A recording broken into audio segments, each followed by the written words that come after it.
लालची सास। हाय हाय, मेरे पेट में लात दे मारी, मेरा सिर फोड़ दिया। कोई बचाओ मुझे इस चुड़ैल से। देखो इसने मेरा क्या हाल किया। ज़ोर ज़ोर से चिल्लाने की आवाज़ आई और सारा घर पड़ोस इकट्ठा हो गया।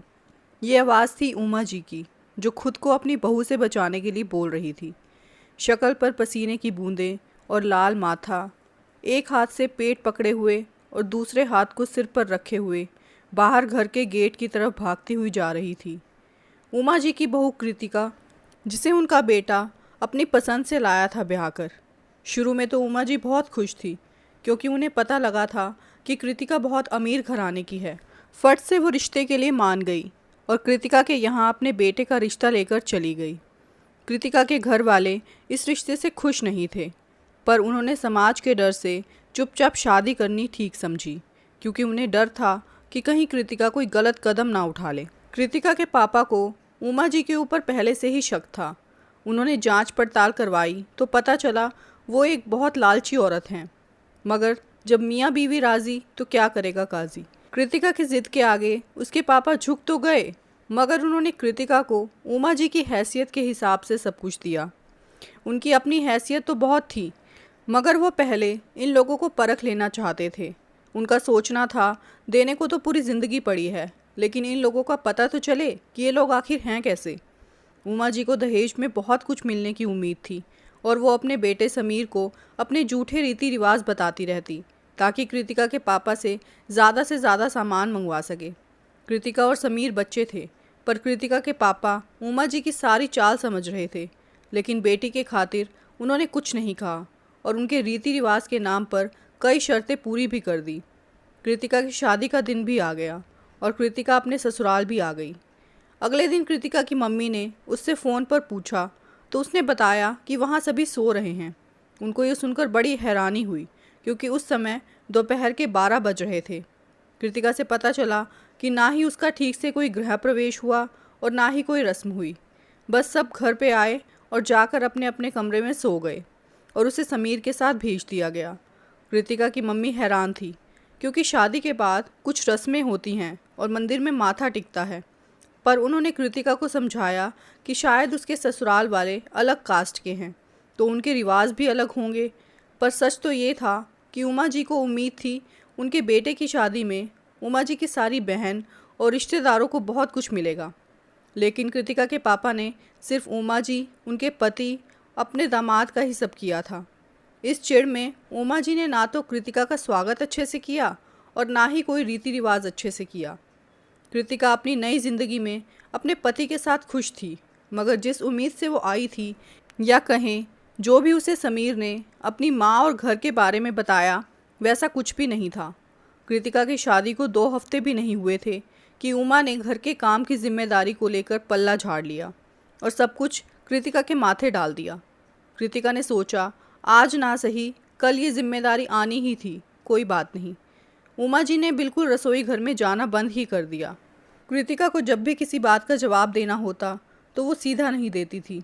हमेशा उल्टा सीधा बोलना या कुछ ताने देकर ही उमा जी की बात ख़त्म होती थी। कृतिका ने समीर से ये सब बताया तो उसने अपने पापा से बात की, मगर उसका कोई फ़ायदा नहीं, क्योंकि पापा थे इस जोरू के गुलाम।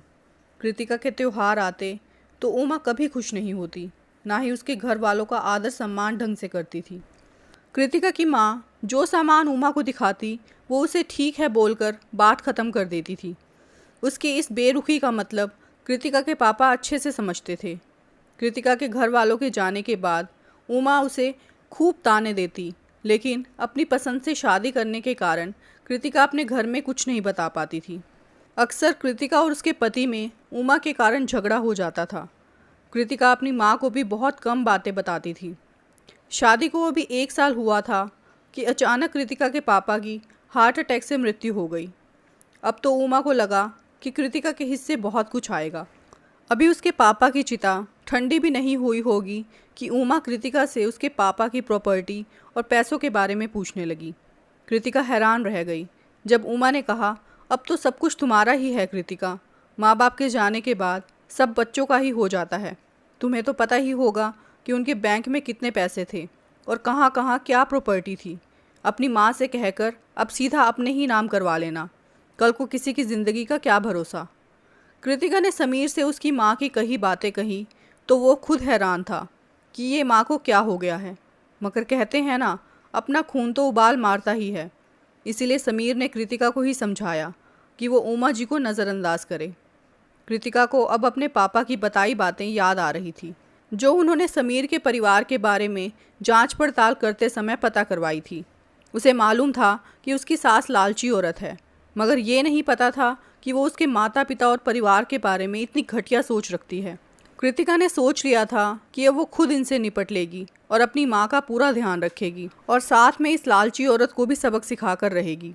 कृतिका ने अपनी माँ को सारी बात बताई और उसने अपनी माँ से कह दिया कि अब वो उसके घर कोई त्यौहार ना भेजें और जब आएँ तो सिर्फ कृतिका और उसके पति का करें, बाकी सारे परिवार का करने की कोई ज़रूरत नहीं है। कृतिका की सास ने पूरा जोर लगाया कि वो कृतिका से उसके पापा की प्रॉपर्टी के बारे में पता करवा सके, लेकिन हर बार कृतिका ये बोलकर पल्ला झाड़ देती कि अब वो इस घर की है तो सारा कुछ उसकी माँ का है और समीर और कृतिका को वहाँ की प्रॉपर्टी से कुछ लेना देना नहीं है। कृतिका अपनी सास के बर्ताव से बहुत परेशान हो चुकी थी, क्योंकि उसका पता ही नहीं चलता कि वो कब उससे मीठे बोल बोलती और कब उसके नाम का घर में कलेश छेड़ देती थी। कई बार तो कृतिका को समझ ही नहीं आता कि ये हुआ क्या, क्योंकि उसकी सास जैसे पूरा सोच समझकर कलेश शुरू करती और उससे समीर और कृतिका के बीच भी लड़ाई हो जाती थी। कृतिका ने अपनी माँ को भी बताना बंद कर दिया, क्योंकि वो बेचारी अब अकेली थी और ये सब सुनकर वो परेशान हो जाती थी। समीर को भी अपनी माँ पर कभी शक नहीं हुआ, और वैसे भी किसी भी बच्चे को अपने माता पिता पर शक हो भी कैसे सकता है। और समीर के पापा सब कुछ जानते हुए भी अपनी बीवी के पल्लू से बंधे हुए थे। कृतिका ने कुछ ऐसा करने का सोचा जिससे उसकी सास की पोल खुल सके।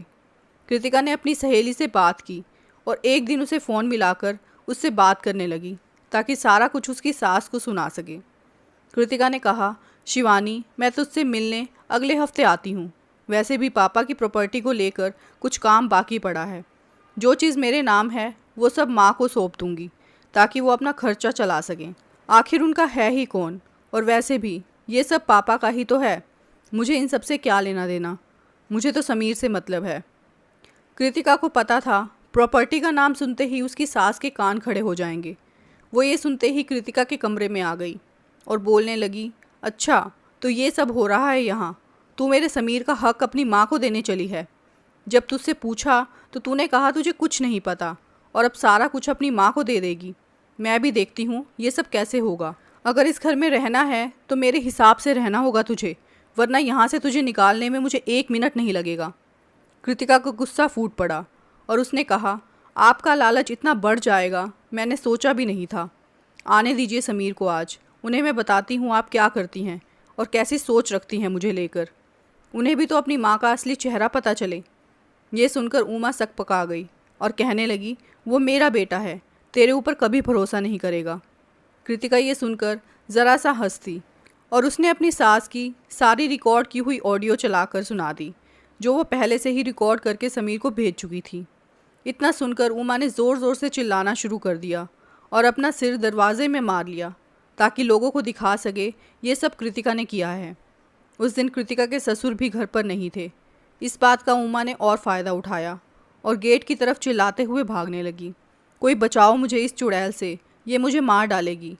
और उमा ने सारा मोहल्ला इकट्ठा कर लिया। कृतिका ने खुद को शांत रखा और बस उसका वीडियो बनाती रही। उधर लोग कृतिका को हैरत भरी नज़रों से देख रहे थे। कृतिका ने खुद पुलिस में फ़ोन कर दिया और उमा सड़क पर चिल्लाती रही। कुछ ही देर में उमा के पति समीर और पुलिस घर पर आ गए। कृतिका ने उन्हें सबूत पेश कर दिए और वो उमा को लेकर जाने लगे। कृतिका ने उन्हें रोक दिया।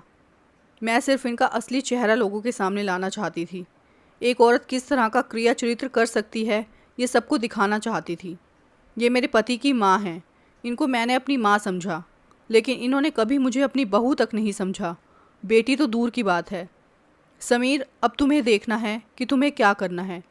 समीर ने कृतिका से कहा कि वो लोग अब अलग रहेंगे और अब तो कृतिका को कुछ बर्दाश्त नहीं करने देगा। कृतिका ने अपनी रिपोर्ट वापस ले ली थी। अब उमा को प्रॉपर्टी के लालच में अपने बहू और बेटे से भी हाथ धोना पड़ा। समीर और कृतिका अलग से कमरा लेकर रहने लगे।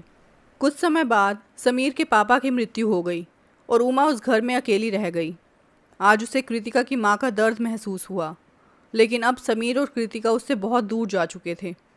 माँ बाप के बाद सब कुछ उनके बच्चों का ही होता है, लेकिन उमा जैसी लालची औरतें भूल जाती हैं कि वो जिस लड़की को ला रही है वो कोई सामान या नौकरानी नहीं, उसे प्यार और अपनापन की ज़रूरत है।